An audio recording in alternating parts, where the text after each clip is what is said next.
Hello everyone, मैं हूं उषिता और आप देख रहे हैं स्टडी कॉमर्स। इस वीडियो में हम डिस्कस करेंगे अकाउंटिंग एंड ऑडिटिंग में प्रीवियस ईयर क्वेश्चंस पार्ट 1।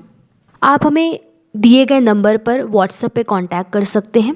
अगर आपकी कोई भी क्वेरीज है तो आप उसे यहाँ पूछ सकते हैं। तो चलिए शुरू करते हैं। पहला क्वेश्चन है assertion, premium received on issue of share is credited to share premium account but not to PL account. Reason दिया है, since share premium is not a trading profit, it is not distributed to shareholders. चार options दिए हैं, both A and R are true but R is not the correct explanation of A. दूसरा है A is false but R is true. Third है both A and R are true but R is correct explanation of A. Fourth option है A is true but R is false. सबसे पहले securities premium के बारे में जान लेते हैं। जब एक कंपनी शेयर्स को इशू करती है और अगर जो वो शेयर इशू कर रही है वो फेस वैल्यू से ज़्यादा अमाउंट पर इशू करती है, तो जो ये ज़्यादा अमाउंट जिस पर वो इशू कर रही है उसे हम प्रीमियम कहते हैं। जैसे अगर एक शेयर की वैल्यू 10 रुपये है और उसे 12 रुपये पे इशू किया जा रहा है, तो ये जो 2 रुपये हैं इसे हम प्रीमियम अमाउंट कहेंगे। Premium on shares capital profit है, ना कि रेवेन्यू प्रॉफिट, इसीलिए इसे हम ट्रेडिंग एंड पीएल अकाउंट में नहीं दिखाते हैं, बल्कि इसे एक separate securities premium reserve account में क्रेडिट किया जाता है और बैलेंस शीट में इसको लायबिलिटी साइड में दिखाया जाता है रिजर्व्स एंड सरप्लस के हेड में। अब section 52 sub section 2 companies act 2013 के अनुसार सिक्योरिटीज़ प्रीमियम अमाउंट को कुछ स्पेसिफिक पर्पसेस के लिए ही यूज़ किया जा सकता है, जैसे प्रिलिमिनरी एक्सपेंसेस को राइट ऑफ करने के लिए। इसके अलावा एक्सपेंसेस या कमीशन या डिस्काउंट अलाउड है अगर कोई शेयर और डिबेंचर पर, तो उसे राइट ऑफ करने के लिए यूज़ कर सकते हैं। Fully paid bonus shares issue करने के लिए कर सकते हैं। अगर प्रेफरेंस शेयर्स या डिबेंचर्स का रिडेम्पशन करना है, उस पर प्रीमियम देना है, तो उसके लिए भी प्रीमियम अमाउंट का यूज़ किया जा सकता है। या फिर शेयर्स को बायबैक करने के लिए भी शेयर प्रीमियम का अमाउंट यूज़ किया जा सकता है। तो कुछ स्पेसिफिक पर्पसेस हैं जिनके लिए सिक्योरिटीज़ प्रीमियम अमाउंट को यूज़ किया जाता है। तो अगर हम अपने क्वेश्चन को देखें तो असर्शन कहा था कि premium received on issue of shares is credited to share premium account but not to profit and loss account. तो ये बिल्कुल सही है, चूँकि शेयर प्रीमियम अमाउंट जो है ये कोई रेवेन्यू प्रॉफिट नहीं है बल्कि एक कैपिटल प्रॉफिट है, इसीलिए इसको पीएल अकाउंट में नहीं दिखाया जाता है। रीज़न भी इसका करेक्ट है कि ये एक ट्रेडिंग प्रॉफिट नहीं है, इसलिए शेयर होल्डर्स के बीच में इस अमाउंट को डिस्ट्रीब्यूट नहीं किया जा सकता है। कुछ स्पेसिफिक पर्पसेस आपने देखे जिसके केस में प्रीमियम के अमाउंट को हम यूज़ कर सकते हैं। तो ऑप्शन सी यहाँ करेक्ट होगा, both A and R are true and R is the correct explanation of A. Next question देखते हैं, which of the following statements are true. पहला है capital expenditure does not affect profitability of a concern but revenue expenditure does. दूसरा है capital expenditure affects the profitability of concern directly but revenue expenditure does not. Third है capital expenditure affects the profitability of a concern indirectly but revenue expenditure does directly. और fourth दिया है both capital and revenue expenditures affect the profitability of concern directly. तो देखिए यहाँ option C correct दिया है कि कैपिटल एक्सपेंडिचर एक कंसर्न की प्रॉफिटेबिलिटी को इनडायरेक्टली अफेक्ट करता है और रेवेन्यू एक्सपेंडिचर डायरेक्टली अफेक्ट करता है। कैसे करता है? सबसे पहले कैपिटल एक्सपेंडिचर क्या है? तो किसी भी फिक्स एसेट्स को अक्वायर करने यानी कि खरीदने या उसकी वैल्यू को इंक्रीज करने के लिए जो एक्सपेंडिचर किया जाता है उसे हम कैपिटल एक्सपेंडिचर कहेंगे। जैसे land and building, plant and machinery, furniture, ये सारे कैपिटल एक्सपेंडिचर्स हैं। ये एक्सपेंडिचर लॉन्ग पीरियड में बेनिफिट देते हैं, इसीलिए इसे हम एसेट्स में दिखाते हैं। दूसरा है रेवेन्यू एक्सपेंडिचर। रेवेन्यू एक्सपेंडिचर वो एक्सपेंडिचर है जिनका बेनिफिट करेंट ईयर में ही रिसीव हो जाता है, इसीलिए ऐसे एक्सपेंडिचर्स को हम ट्रेडिंग एंड पीएल अकाउंट में दिखाते हैं। कैपिटल एक्सपेंडिचर को हम बैलेंस शीट में दिखाते हैं, जबकि रेवेन्यू एक्सपेंडिचर को हम ट्रेडिंग एंड पीएल अकाउंट में दिखाते हैं। इन एक्सपेंडिचर्स की वजह से अर्निंग कैपेसिटी तो फर्म की नहीं बढ़ती है, लेकिन जो एग्जिस्टिंग अर्निंग कैपेसिटी है ये इसको बनाए रखने में मदद करते हैं। अब अगर हम इफ़ेक्ट देखें तो कैपिटल एक्सपेंडिचर पे जो पैसा लगाया जा रहा है वो डायरेक्टली इफ़ेक्ट नहीं कर रहा है फर्म की प्रॉफिटेबिलिटी को, क्योंकि इसे हम क्या कर रहे हैं, कि जो कैपिटल एक्सपेंडिचर है उसे हम बैलेंस शीट में एज एन एसेट दिखा रहे हैं। ओवर अ टाइम ये जो एसेट होगी वो डेप्रिशिएट करेगी। एकाएक हमें फर्म की जो फाइनेंशियल स्टेटमेंट है उस पर इफेक्ट नहीं नज़र आएगा कैपिटल एक्सपेंडिचर का, वो ओवर द टाइम आपको देखने को मिलेगा। इसलिए जो कैपिटल एक्सपेंडिचर है इसका जो इफेक्ट होता है वो इनडायरेक्टली पड़ता है प्रॉफिटेबिलिटी पे, जबकि रेवेन्यू एक्सपेंडिचर जो कि डे टू डे एक्टिविटीज से रिलेटेड है इसलिए उसका डायरेक्ट इफेक्ट पड़ता है। अगला क्वेश्चन देखते हैं, match the list 1 with list 2। List 1 में कुछ कॉन्सेप्ट्स हैं, materiality concept, going concern, historical concept और कंसिस्टेंसी कॉन्सेप्ट, और लिस्ट 2 में इनसे रिलेटेड कुछ चीज़ें दी गई हैं। पहला है मटेरियलिटी कॉन्सेप्ट, ये रिलेटेड है 4th पॉइंट से, relates to importance of an item और इवेंट। मटेरियलिटी कॉन्सेप्ट कहता है कि अकाउंट्स में सिर्फ उन्हीं इवेंट्स को या आइटम्स को शो करें जो मटेरियल फैक्ट हों या जो इम्पोर्टेंस रखते हों। दूसरा है गोइंग कंसर्न कॉन्सेप्ट, ये यहाँ सेकेंड से रिलेटेड है, यानी an inappropriate assumption of a firm being bankrupt. Going concern का मतलब है कि कोई भी बिजनेस तुरंत बंद नहीं होता बल्कि वो लंबे समय तक चलता रहता है, लेकिन ऐसी कोई फर्म जो कि बैंकरप्ट हो चुकी है उसके लिए इस तरीके का अजम्पशन रखना इनअप्रोप्रिएट होगा।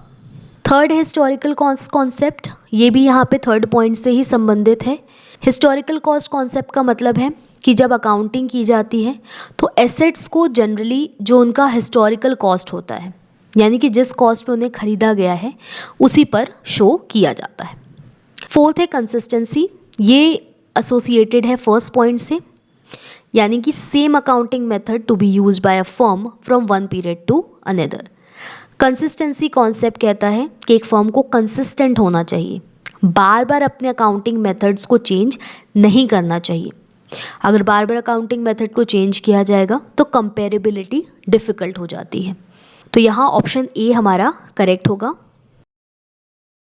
नेक्स्ट क्वेश्चन देख लेते हैं, reconstruction of a company takes place when.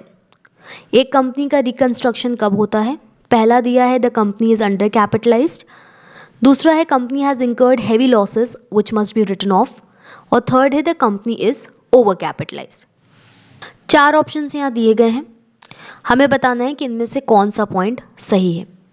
तो यहाँ देखिए पॉइंट 2nd और पॉइंट 3rd रिकंस्ट्रक्शन से संबंधित है। अगर एक कंपनी हैवी लॉस इंकर कर रही है जिसे रिटर्न ऑफ करना है या वो ओवर कैपिटलाइज्ड है तो ऐसी स्थिति में रिकंस्ट्रक्शन होता है।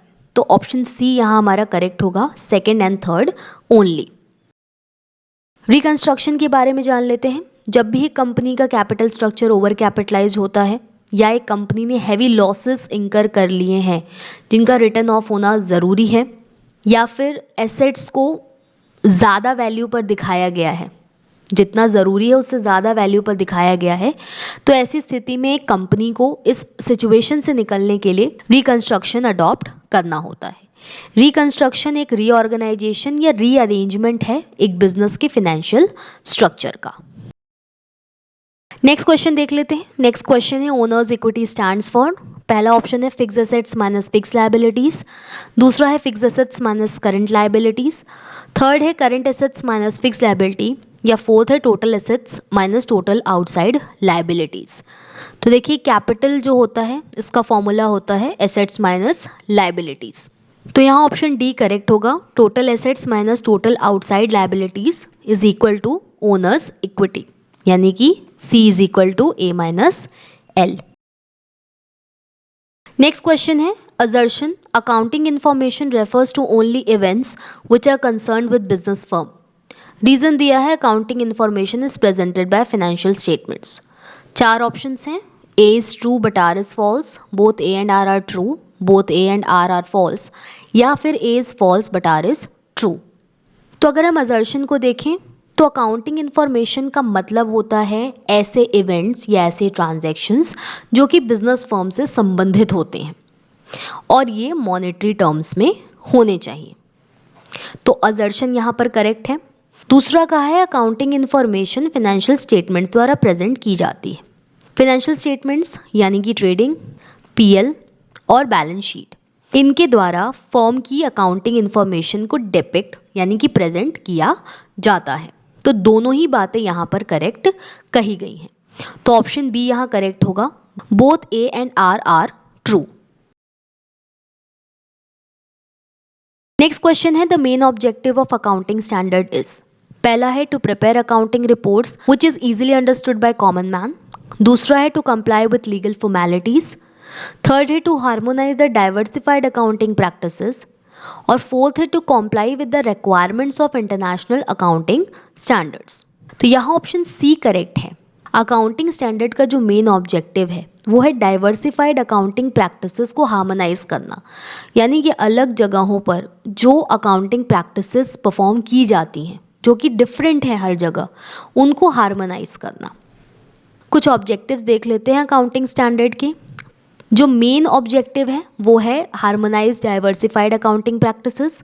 इसके अलावा फिनेंशियल स्टेटमेंट्स की रिलायबिलिटी बढ़ाना, यूजर्स को ट्रांसपेरेंसी प्रोवाइड करना, जिन जिन जगहों पे अकाउंटिंग स्टैंडर्ड्स को चेंज करने की ज़रूरत है, परिवर्तन करने की ज़रूरत है, उसे सजेस्ट करना।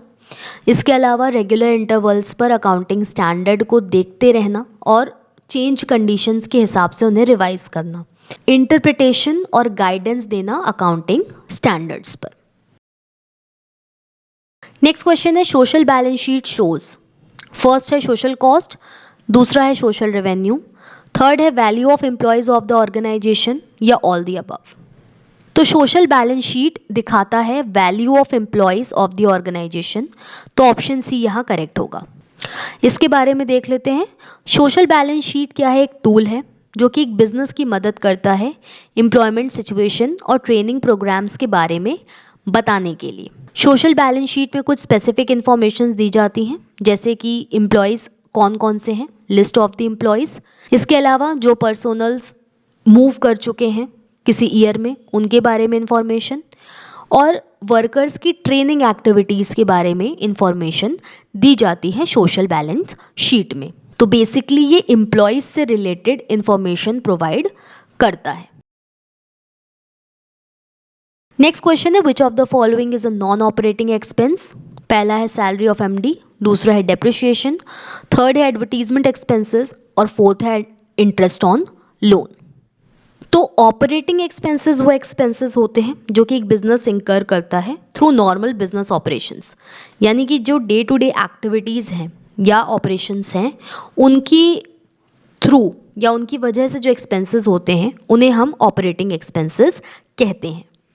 नॉन ऑपरेटिंग एक्सपेंसेस वो एक्सपेंसेस होते हैं जो कि डे टू डे एक्टिविटीज़ या जो कोर बिजनेस एक्टिविटीज़ हैं उससे संबंधित नहीं होते। तो यहाँ ऑप्शन डी करेक्ट होगा, इंटरेस्ट ऑन लोन। बाकी क्या है? ऑपरेटिंग एक्सपेंसेस हैं, जैसे कि अगर कोई बिजनेस है तो उसकी डे टू डे एक्टिविटीज़ में आएगा, सैलरी देना होगा उसे एमडी का, जो एसेट्स वो यूज़ कर रहा है वो डेप्रिशिएट होंगी, प्लस अपने बिजनेस को बढ़ाने के लिए उसे एडवर्टीजमेंट एक्सपेंसेस करने होंगे। तो ये सारे डे टू डे जो ऑपरेशंस हैं या जो ऑपरेशनल एक्टिविटीज़ है बिजनेस की उनसे संबंधित हैं। नेक्स्ट क्वेश्चन है Indian accounting standard 7 is associated with inventories, intangible assets, cash flow statement या लीजेस। तो इन्वेंट्रीज का अकाउंटिंग स्टैंडर्ड सेकंड है और इंडियन अकाउंटिंग स्टैंडर्ड भी सेकंड है। इंटेंजिबल एसेट्स का अकाउंटिंग स्टैंडर्ड 26 है और इंडियन अकाउंटिंग स्टैंडर्ड 38 है। कैश फ्लो स्टेटमेंट का अकाउंटिंग स्टैंडर्ड 3 है और इंडियन अकाउंटिंग स्टैंडर्ड 7 है। और लीजेस का अकाउंटिंग स्टैंडर्ड 19 है और इंडियन अकाउंटिंग स्टैंडर्ड 17 है। तो यहाँ पूछा गया था इंडियन अकाउंटिंग स्टैंडर्ड 7 किससे एसोसिएटेड है, तो ऑप्शन सी यहाँ करेक्ट होगा, कैश फ्लो स्टेटमेंट। तो आज की इस वीडियो में हमने पढ़ा अकाउंटिंग एंड ऑडिटिंग में प्रीवियस ईयर क्वेश्चंस। होपफुली ये चीज़ें आपको समझ में आई होंगी। Thank you.